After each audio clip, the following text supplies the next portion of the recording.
ಯಾವೆಲ್ಲ ಒಂದು ಚೇಂಜಸ್ ಇದರಲ್ಲಿ ಭ್ರೂಣದಲ್ಲಿ ಆಗತ್ತೆ ಅನ್ನೋದನ್ನ ನೀವು ತಿಳಿಸ್ಕೊಡ್ತಾ ಇದ್ರಿ. ತಾಯಿಯಲ್ಲಿ ಆಗುವಂತಹ ಬದಲಾವಣೆಗಳನ್ನು ತಿಳಿಸ್ಕೊಡ್ತಾ ಇದ್ರಿ. ಇನ್ನು ಆಹಾರ ಕ್ರಮ ಈ ಸಮಯದಲ್ಲಿ ಹೇಗಿರಬೇಕು, ಇನ್ನೂ ಹಾಗೆ ಮಧುರವಾದಂಥ ಆಹಾರಗಳ ಸೇವನೆಯೇ ಉತ್ತಮನ, ಯಾವ ರೀತಿಯಾದಂಥ ಒಂದು ಚೇಂಜಸ್ನ ಮಾಡ್ಕೊಳ್ಬೇಕಾಗತ್ತೆ, ಅವ್ರಿಗೆ ಸಿಂಪ್ಟಮ್ಸ್ ಹೆಚ್ಚಿದ್ರೆ, ನಾಸಿಯಾ ಹೆಚ್ಚಿದ್ದು, ತಲೆನೋವು ಅಥವಾ ಬೇರೆ ಏನಾದರೂ ಸಿಂಪ್ಟಮ್ಸ್ ಬಂದರೆ, ಅಥವಾ ಯಾವುದಾದ್ರೂ ಬರಬಾರದ ಸಿಂಪ್ಟಮ್ಸ್ ಬಂದರೆ ಹೇಗೆ ನಾವು ಎಚ್ಚೆತ್ಕೊಳ್ಬೇಕು, ಯಾವ ಕಂಪ್ಲೇಂಟ್ನ ನಾವು ಮೊದಲು ಹೋಗಿ ವೈದ್ಯರಿಗೆ ಹೇಳಬೇಕು? ತುಂಬ ಒಳ್ಳೆ ಪ್ರಶ್ನೆ ಕೇಳಿದ್ರಿ. ಇವಾಗ ಈ ಸೆಕೆಂಡ್ ಮಂತಲ್ಲಿ ನಾವು ಜನರಲ್ ಆಗಿ ನಾವು ಅಡ್ವೈಸ್ ಮಾಡ್ತಕ್ಕಂಥದ್ದು ಆಹಾರ ಕೂಡ ಸತ್ವವಾಗಿ, ಅಂದರೆ ಅವರು ಮೊದಲ ತಿಂಗಳಲ್ಲಿ ಯಾವ ರೀತಿಯ ಆಹಾರ ತಗೊಂಡಿದ್ರು ಅದೇ ರೀತಿಯಲ್ಲಿ ತಗೊಳ್ಳೋದು. ನಾವು ಮಧುರ ಔಷಧ ಅಥವಾ ಅದರಲ್ಲಿ ಸಿದ್ಧವಾಗಿರೋ ಒಂದು ಕ್ಷೀರ ಆಗಿರ್ಬೋದು ಅಥವಾ ಹಾಲನ್ನ ಸೇವನೆ ಮಾಡೋದಾಗಿರ್ಬೋದು, ನಾವು ಸ್ವೀಟ್ ಅಂದಿದ ತಕ್ಷಣ ಕೆಲವರಿಗೆ ನಾನು ಸಿಹಿ ಪದಾರ್ಥ ತಗೊಳ್ಬೇಕೇನೋ ಅನ್ನೋ ಒಂದು ಡೌಟ್ ಬರುತ್ತೆ. ಸೊ ಇಲ್ಲಿ ನಾವು ಹೇಳ್ತಾ ಇರೋದು ಮಧುರವಾಗಿದೆ ಅಂದ್ರೆ ಅದು ನ್ಯಾಚುರಲ್ ಆಗಿ ಅದರದ್ದು ಒಂದು ಇನ್ವೈಬ್ ಕ್ವಾಲಿಟಿ ಅಥವಾ ಅದರದ್ದು ಒಂದು ಗುಣವಾಗಿರದೆ ಅದು ಮಧುರವಾಗಿರ್ತಕ್ಕಂಥ ರಸ ಉಳ್ಳಾಗಿರೋ ಪದಾರ್ಥಗಳ ಸೇವನೆಯನ್ನ ಹೇಳ್ತಾ ಇದ್ವಿ. ಯಾವ ಥರದ್ದು ಬೇಸಿಕ್ ಆಗಿ ನಮ್ಗೆ ಅರ್ಥ ಮಾಡ್ಕೊಳ್ಳೋದು ಅಂದ್ರೆ ಹಾಲು, ಸೊ ತುಪ್ಪ ಆಗಿರ್ಬೋದು. ಸೊ ಇವೆಲ್ಲ ಕೂಡ ಹಾಗೆ ಕೆಲವು ಔಷಧಿಗಳಿವೆ ನಮ್ಮ ಆಯುರ್ವೇದದಲ್ಲಿ ಆಗಿರ್ಬೋದು, ಇವಾಗ ಶತಾವರಿ ಆಗಿರ್ಬೋದು, ಅಶ್ವಗಂಧ ಆಗಿರ್ಬೋದು, ಇವೆಲ್ಲ ಕೆಲವು ಔಷಧಿಗಳಿವೆ. ಇದರ ಒಂದು ಸೇವನೆ ಕೂಡ ಈ ಒಂದು ಸಮಯದಲ್ಲಿ ಒಳ್ಳೆಯದು ಅಂತ ವೈದ್ಯರು ಹೇಳ್ತಾರೆ. ಎಷ್ಟಿ ಮಧು ಆಗಿರ್ಬೋದು. ಸೊ ಅವರ ಪ್ರಕೃತಿಯ ಪ್ರಕಾರ ಅವ್ರಿಗೆ ಯಾವುದು ಬೇಕಾಗತ್ತೋ, ಎಸ್ಪೆಷಲಿ ಅವ್ರಿಗೆ ಏನಾದರೂ ಒಂದು ತೊಂದರೆ ಕಾಡಿ ಅದನ್ನ ಪಾರಾಗಬೇಕು. ಫಾರ್ ಎಕ್ಸಾಂಪಲ್ ಇವಾಗ ಈ ಪ್ರೆಗ್ನೆನ್ಸಿ ಅನ್ನೋದು ಇಟ್ ಇಸ್ ವೆರಿ ಒಂಥರ ಸೂಕ್ಷ್ಮವಾಗಿ ಸೆನ್ಸಿಟಿವ್ ಆಗಿರ್ತಕ್ಕಂಥದ್ದು, ಡೆಲಿಕೇಟ್ ಆಗಿರೋದು, ಪ್ರೆಷಸ್ ಆಗಿರ್ತಕ್ಕಂಥ ಒಂದು ಜರ್ನಿ. ಇದನ್ನ ಆದಷ್ಟು ಸುಲಭವಾಗಿ ಮಾಡ್ಕೊಳ್ಬೇಕಾಗಿರೋದು. ಸೊ ಅದನ್ನ ನೋಡ್ಕೊಳ್ಳೋ ಜವಾಬ್ದಾರಿ ವೈದ್ಯರದು ಕೂಡ ಆಗಿರುತ್ತೆ. ಸೊ ಅದರ ಪ್ರಕಾರವಾಗಿ ಅವ್ರಿಗೆ ಯಾವ್ದು ಔಷಧಿ ಸೂಕ್ತವಾಗಿರುತ್ತೋ ಅದನ್ನ ಸೇವನೆ ಮಾಡೋದು ತುಂಬಾನೇ ಒಳ್ಳೆಯದು. ಇದು ತುಂಬಾ ಜನರಲ್ ಆಗಿ ಹೇಳೋಕ್ಕಿಂತ ಟೇಲರ್ ಮೇಡ್ ಆಗಿ ತಗೊಳ್ಳೋದು ಒಳ್ಳೆಯದು. ಸೊ ಆ ಒಂದು ಕಾರಣದಿಂದ ಇವಾಗ ಕೆಲವು ಔಷಧಿಗಳನ್ನ ನಾವು ಸೇವನೆ ಮಾಡಕ್ ಹೇಳಿರ್ಬೋದು. ಸೊ ಅದನ್ನ ಈ ಸಮಯದಲ್ಲಿ ಸೆಕೆಂಡ್ ಮಂತಲ್ಲಿ ಮಾಡೋದು ಇಂಪಾರ್ಟೆಂಟ್. ಈ ಫಸ್ಟ್ 3 ಮಂತ್ಸ್ನ ನಾನು ಅವಾಗಲೇ ಹೇಳಿದೆ ಆಮಗರ್ಭ ಅಂತ ಕರಿತೀವಿ ಅಂತ. ಯಾಕಂದ್ರೆ ಕೆಲವು ಸಲ ಸ್ಪಾಟಿಂಗ್ ಆಗಿರ್ಬೋದು, ಕೆಲವರಿಗೆ ಇಂಪ್ಲಾಂಟೇಶನ್ ಬ್ಲೀಡಿಂಗನ್ನೇ ಅವರು ಭಯ ಪಟ್ಕೊಂಡಿರ್ತಾರೆ. ಏನೋ ಇದು 21ನೇ ದಿನದಲ್ಲೇ ನಂಗೆ ಒಂಚೂರು ಸ್ಪಾಟಿಂಗ್ ಆಗಿದೆ, ನಾನು ಕನ್ಸೀವ್ ಆಗಿದ್ದೀನ ಇಲ್ವೋ. ಕೆಲವು ಸಲ ಅದು ಏನೂ ತೊಂದರೆ ಪರಿಸೋ ಥರದ್ದು ಇಲ್ಲ, ಅದು ಯಾವುದೇ ರೀತಿಯ ತೊಂದರೆನೂ ಕೊಡಲ್ಲ. ಆದರೆ ಕೆಲವು ಸಲ ಬ್ಲೀಡಿಂಗ್ ಅಥವಾ ಈ ಸ್ಪಾಟಿಂಗ್ 1 ತಿಂಗಳದು ಪ್ರೆಗ್ನೆನ್ಸಿ ಆಗಿದ್ಮೇಲೆ ಸ್ವಲ್ಪ ಮಟ್ಟಿಗೆ ಶುರು ಆಗಿದೆ ಅಂದರೆ ವೈದ್ಯರನ್ನ ಸಂಪರ್ಕಿಸೋದು ತುಂಬಾನೇ ಮುಖ್ಯ. ಹಲವಾರು ಕಾರಣಗಳಿರುತ್ತೆ ಒಂದು ಸ್ಪಾಟಿಂಗ್ ಆಗಿದೆ ಅಂತಂದಾಗ.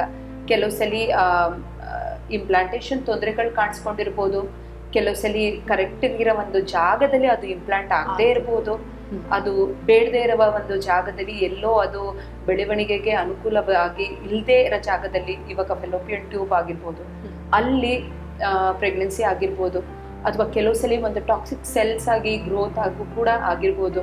ಸೊ ಹಲವಾರು ಕಾರಣಗಳಾಗುತ್ತೆ ಒಂದು ಬ್ಲೀಡಿಂಗ್ ಆ ಥರ ಶುರು ಆಗೋಕ್ಕೆ.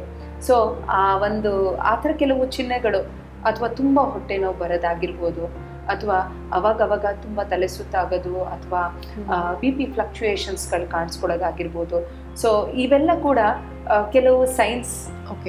ಅವರು ಎಚ್ಚರಿಕೆಯಿಂದ ನೋಡ್ಕೊಳ್ಬೇಕು, ವೈದ್ಯರನ್ನ ಹೋಗಿ ಸಂಪರ್ಕಿಸೋದು ಮುಖ್ಯ ಆಗುತ್ತೆ ಈ ಥರ ಕೆಲವು ತೊಂದರೆಗಳು ಕಾಣಿಸ್ಕೊಂಡಾಗ. ಅದೇ ರೀತಿಯಲ್ಲಿ ಇವಾಗ ಸೆಕೆಂಡ್ ಮಂತ್ದು ನಾವು ಏನು ಹೇಳ್ತೀವಲ್ಲ, ಇದು ಬರೀ ಬ್ಲೀಡಿಂಗ್ ಸಮಸ್ಯೆಗಳಲ್ಲದೆ ಕೆಲವರಿಗೆ ಬ್ಲಡ್ ಟೆಸ್ಟ್ನ ಕೂಡ ಈ ಒಂದು ಸಮಯದಲ್ಲಿ ವೈದ್ಯರು ಸಾಮಾನ್ಯವಾಗಿ ಹೇಳ್ತಾರೆ. ಅದ್ರದ್ದು ಏನಾದರೂ ಮಟ್ಟಿಗೆ ಕೆಲವರಿಗೆ ಫ್ಲಕ್ಚುಯೇಷನ್ಸ್ಗಳು ಕಾಣಿಸ್ಕೊಳ್ಳೋದು, ಇವಾಗ ಶುಗರ್ದೇ ಆಗಿರ್ಬೋದು, ಅವ್ರಿಗೆ ಒಂದು ಇರಬೇಕಾಗಿರೋ ಒಂದು ಶುಗರ್ ಲೆವೆಲ್ಸ್ ಇಲ್ಲದೆ ಇರೋ ಥರ ತುಂಬ ಹೆಚ್ಚಾಗೋದಾಗಿರ್ಬೋದು. ಸೊ ಆ ಥರ ಒಂದು ಸಮಸ್ಯೆ ಇದ್ದಾಗ ಕೂಡ ಈ ಸಮಯದಲ್ಲಿ ಅದನ್ನ ನಾವು ಆದಷ್ಟು ಅದನ್ನ ಅವರು ಬೇರೆ ಥರದ್ದು ಇನ್ಯಾವುದೇ ಒಂದು ಔಷಧಿ ಮೇಲೆ ಡಿಪೆಂಡ್ ಆಗದೆ ಇರೋ ಥರ ಡಯೆಟಲ್ಲೇ ಫಾಲೋ ಮಾಡ್ತಕ್ಕಂಥ ಒಂದು ಒಳ್ಳೆ ಟೈಮ್. ಸೊ ಅದನ್ನೆಲ್ಲ ಎಚ್ಚರಿಕೆಯಿಂದ ನೋಡ್ಕೊಳ್ಳೋ ಒಂದು ಟೈಮ್ ಪೀರಿಯಡ್ ಇದು. So this second month becomes important for that. Issue ಕೂಡ ಕೆಲವರಿಗೆ ಈ ಥೈರಾಯ್ಡಿನ ಇಶ್ಯೂ ಮೊದಲಿಂದನೂ ಇರುತ್ತೆ, ಅಥವಾ ಕೆಲವರಿಗೆ ಪ್ರೆಗ್ನೆನ್ಸಿ ಆದಮೇಲೆ ಸ್ವಲ್ಪ ಮಟ್ಟಿಗೆ ಇದ್ರದ್ದು ತೊಂದರೆಗಳು ಬ್ಲಡ್ ರಿಪೋರ್ಟಲ್ಲಿ ಕಾಣಿಸಿರ್ತಾರೆ. ಕೆಲವರು ಗಾಬರಿ ಆಗಿ ಅದ್ರದ್ದು ಥೈರಾಯ್ಡಿನ ಒಂದು ಸಮಸ್ಯೆ, ಮಗುವಿನ ಬೆಳವಣಿಗೆ, ಮೆದುಳಿನ ಬೆಳವಣಿಗೆ, ಅಥವಾ ಅದ್ರದ್ದು ಡೆವಲಪ್ಮೆಂಟಲ್ ಪ್ರಾಬ್ಲಮ್ಸ್ಗಳು ಏನಾದರೂ ಕಾಣಿಸ್ಕೊಳ್ತಾ ಒಂದು ಗಾಬರಿತನದಲ್ಲಿ ಕೆಲವ್ರಿಗೆ ಅದು ಎಷ್ಟು ಅಗತ್ಯ ತಗೊಳ್ಳೋದು ಅದು ಬೇಕಾ ಬೇಡವಾ ಅದು ರಿಪೋರ್ಟ್ ನೋಡಿದ ತಕ್ಷಣನೇ ಗಾಬರಿ ಆಗ್ತಾರೆ. ಈ 2ನೇ ತಿಂಗಳಲ್ಲಿ ಮತ್ತೆ ಆಯುರ್ವೇದದ ಪ್ರಕಾರ ನಾವು ಅದನ್ನ ಏನಾದರೂ ಅದರಲ್ಲಿ ಇಂಬ್ಯಾಲೆನ್ಸ್ ಆಗಿ ಕಾಣಿಸ್ಕೊಂಡ್ರೆ, ನಮಗೆ ವ್ಯಾಲ್ಯೂಸ್ ಜಾಸ್ತಿ ಇದೆ, ಅದನ್ನ ನಾರ್ಮಲೈಸ್ ಮಾಡೋಕ್ಕೆ ಇದು ಒಂದು ಒಳ್ಳೆ ಟೈಮ್. ಅಗೇನ್ ಅದನ್ನ ನಾವು ಒಂದು ಟೈಮ್ ಫ್ರೇಮ್ ಕೊಟ್ಟು ಅದನ್ನ ಸರಿ ಮಾಡೋಕ್ಕೆ ಈ ಒಂದು ಸಮಯದಲ್ಲಿ ಅದನ್ನ ಮಾಡ್ತೀವಿ. ಸೊ ಫಸ್ಟ್ ಟ್ರೈಮಿಸ್ಟರ್ ಟೈಮ್ ಎಷ್ಟು ಇಂಪಾರ್ಟೆಂಟ್ ಆಗಿರುತ್ತೆ, ಯಾಕಂದರೆ ಏನೇ ಒಂದು ಲೋಪದೋಷಗಳು ಕಂಡು ಬರುವಂಥ ಒಂದು ಚಾನ್ಸಸ್ ಇದೆ ಅಂದರೂ ಅದನ್ನು ಟ್ಯಾಕಲ್ ಮಾಡೋದು ಈ ಸಮಯದಲ್ಲಿ. So the remaining period is tackled smoothly, ಯಾವುದೋ ಒಂದು ತೊಂದರೆ ಆಗದಂಗೆ ನಿರ್ವಹಿಸ್ಬೋದು ತಾಯ್ತನವನ್ನು ಅಂತ. ಇದನ್ನು ಹೊರತುಪಡಿಸಿ ಸಾಮಾನ್ಯವಾಗಿ ಯಾಕೆ ಇದೇ ಸಮಯದಲ್ಲಿ ಎಲ್ಲ ಚೇಂಜಸ್ ಕಾಣಿಸ್ಕೊಳ್ಳುತ್ತೆ ಆಗೋಂಗೆ ಇದ್ದರೆ, ಅದು ಅಬಾರ್ಷನ್ ಹತ್ರ ಹೋಗೋಗ ಹಾಗೆ ಇದ್ದರೆ, is it the theory of natural selection? ಇವಾಗ ನಾವು ನ್ಯಾಚುರಲ್ ಸೆಲೆಕ್ಷನ್ ಅನ್ನೋದು ಇವಾಗ this is very interesting. Almost 15% ಈ ಫಸ್ಟ್ 3 monthsಲ್ಲಿ 15% of miscarriages happen during this time. But ಇದ್ರದ್ದಾದ್ಮೇಲೆ it becomes a safe period ಅಂತ, ಲಿಟಲ್ ಬೆಟರ್. ಆ ಒಂದು ಥ್ರೆಶೋಲ್ಡ್ ದಾಟಿದ ಮೇಲೆ but a pregnancy is always precious, always delicate till the delivery happens. So it is a very crucial period actually. But ಆ ಒಂದು first 3 months ಇರುತ್ತಲ್ಲ, ಒಂದು ರೀತಿಯಲ್ಲಿ ಯಾರಿಗೆ ತುಂಬ ಈ ಒಂದು ಹ್ಯಾಬಿಚುವಲ್ ಅಬಾರ್ಷನ್ ಥರ ತೊಂದರೆ ಇರುತ್ತೋ, ಈ ಒಂದು ಸಮಯದಲ್ಲಿ ಅವ್ರಿಗೆ ಒಂದು ಅದರದ್ದು ಪಾರ ಆದಾಗ ದೇ ಗೆಟ್ ಅ ಕಾನ್ಫಿಡೆನ್ಸ್. ಒಂದು ರೀತಿಯಲ್ಲಿ ಅದು ಸ್ಥಿರವಾಗುತ್ತೆ ಅಥವಾ ಇಟ್ ಬಿಕಮ್ಸ್ ಸ್ಟೇಬಲ್ ಒಂದು ರೀತಿಯಲ್ಲಿ. ಸೊ ಆ ಒಂದು ಅದ್ರ ಒಂದು ದೃಷ್ಟಿಯಲ್ಲಿ ಈ 3 monthsನ ಜಾಗೃತಿಯನ್ನು ನಾವು ಕಾಪಾಡ್ಕೊಳ್ಬೇಕು. ಆ ಒಂದು ಕಾರಣದಿಂದನೇ ಯೂಟ್ರೈನ್ ಕಾಂಟ್ರಾಕ್ಷನ್ಸ್ನ ತರಿಸೋ ಒಂದು ಆಕ್ಟಿವಿಟೀಸ್ ಮಾಡೋದಾಗ್ಲಿ, ಆಹಾರ ಪದಾರ್ಥಗಳು ತಿನ್ನೋದಾಗ್ಲಿ ಅವಾಯ್ಡ್ ಮಾಡಬೇಕು ಅಂತ ಹೇಳೋದು. ನೀವು ನೋಡಿರ್ಬೋದು ಸಾಮಾನ್ಯವಾಗಿ ತುಂಬ ಈ ಪೈನಾಪಲ್, ಪಪಾಯ ಹೀಟ್ ಜಾಸ್ತಿ ಮಾಡುತ್ತೆ ಅಂತ ಕೆಲವ್ರು ಹೇಳ್ತಾರೆ. ಹೌದು, ಅದು ತಗೊಳ್ಬೇಡಿ ಈ ಸಮಯದಲ್ಲಿ. ಸೊ ಅವರು ಹೇಳೋ ಒಂದು ಅದಕ್ಕೆ ಒಂದು ಅರ್ಥ ಇದೆ. ಕೆಲವು ಸಲ ಅಫ್ಕೋರ್ಸ್ ಪೈನಾಪಲ್, ಪಪಾಯ ನಾವು ತಗೊಳ್ಳಿ ಅಂತ ಹೇಳ್ತೀವಿ, ಬಟ್ ಬಿಫೋರ್ ದ ಪ್ರೆಗ್ನೆನ್ಸಿ ಆಗಿದ ತಕ್ಷಣ ಅದನ್ನು ಅವಾಯ್ಡ್ ಮಾಡೋದು ಯೂಟ್ರೈನ್ ಕಾಂಟ್ರಾಕ್ಷನ್ಸ್ನ ಒಂದು ಅನುಕೂಲವನ್ನು ತರಿಸ್ಬಿಡುತ್ತೆ. ಆ ಒಂದು ಕಾರಣದಿಂದ it can cause an effect ಅಂತ ಹೇಳಿ ಅದನ್ನ ಅವಾಯ್ಡ್ ಮಾಡೋದಾಗಿರ್ಬೋದು.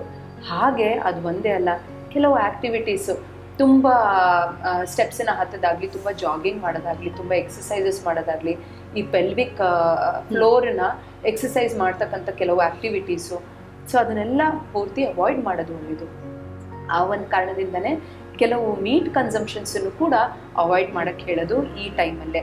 ಹಾಗೆ ತುಂಬ ಮೊಟ್ಟೆಗಳು ತೊಗೊಳ್ತಾ ಇದ್ರೆ ಅದ್ರ ಸೇವನೆ ತುಂಬ ಮಾಡ್ತಾ ಇರೋರಿಗೆ ಅದನ್ನು ಕಮ್ಮಿ ಮಾಡಿ ಅಂತ ಹೇಳ್ತೀವಿ. Not to get into sexual activities during this time.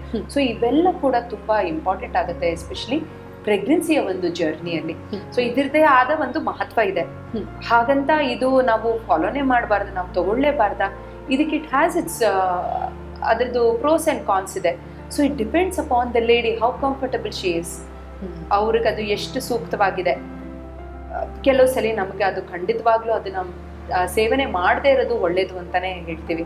ಇವಾಗ ಎಲ್ರಿಗೂ ಸಾಮಾನ್ಯವಾಗಿ ಗೊತ್ತಿರೋದು ಸ್ಮೋಕಿಂಗ್ ಮಾಡಬಾರ್ದು, ಆಲ್ಕೋಹಾಲ್ ತಗೊಳ್ಬಾರ್ದು. ಯಾಕೆ? Because it has its effect on the fetus. So ಅದ್ರದ್ದು ಒಂದು ಸಿಂಡ್ರೋಮಿಂದ ಬರ್ತಕ್ಕಂಥದ್ದು ಡೆವಲಪ್ಮೆಂಟಲ್ ಪ್ರಾಬ್ಲಮ್ಸ್ಗಳು ಕಾಣಿಸ್ಕೋಬೋದು. ಬಟ್ ಅಲ್ಲದೆ ಇವು ಕೂಡ they become a little important. ಅದಲ್ಲದೆ ಎಲ್ರಿಗೂ ಗೊತ್ತಿರೋ ಥರ ನಾರ್ಕೋಟಿಕ್ ಡ್ರಗ್ಸ್ ತೊಗೊಳ್ಳೋದಾಗಿರ್ಬೋದು, ತುಂಬ ಕಫೀನ್ ಇಂಟೇಕು ಅಷ್ಟೇ, that is not good. So ಇವೆಲ್ಲ ಕೂಡ ಇಂಪಾರ್ಟೆಂಟ್ ಆಗುತ್ತೆ. ಓಕೆ. ಸೊ ಪ್ರತಿಯೊಂದು ಸೂಕ್ಷ್ಮವಾದಂಥ ಅಂಶವನ್ನು ನಾವು ಗ್ರಹಿಸೋದು ಮುಖ್ಯ, ಯಾಕಂದರೆ ನಾಳೆ ಅದೇ ಒಂದು ದೊಡ್ಡ ವಿಷಯವಾಗಿ ಪರಿಣಮಿಸಬಾರ್ದು. ಸೊ ಸ್ಮೂತ್ ಆಗಿರುವಷ್ಟು ಆದಷ್ಟು ದೇಹಕ್ಕೆ ಹಿತವಾಗಿರೋ ಅಂಥದ್ದನ್ನು, ಮಿತವಾದಂಥ ಆಹಾರವನ್ನು ನಾವು ಸೇವನೆ ಮಾಡಿದ್ರೆ ಮುಖ್ಯ ಅನ್ನೋದನ್ನು ತಿಳಿಸ್ಕೊಡ್ತಿದ್ವಿ.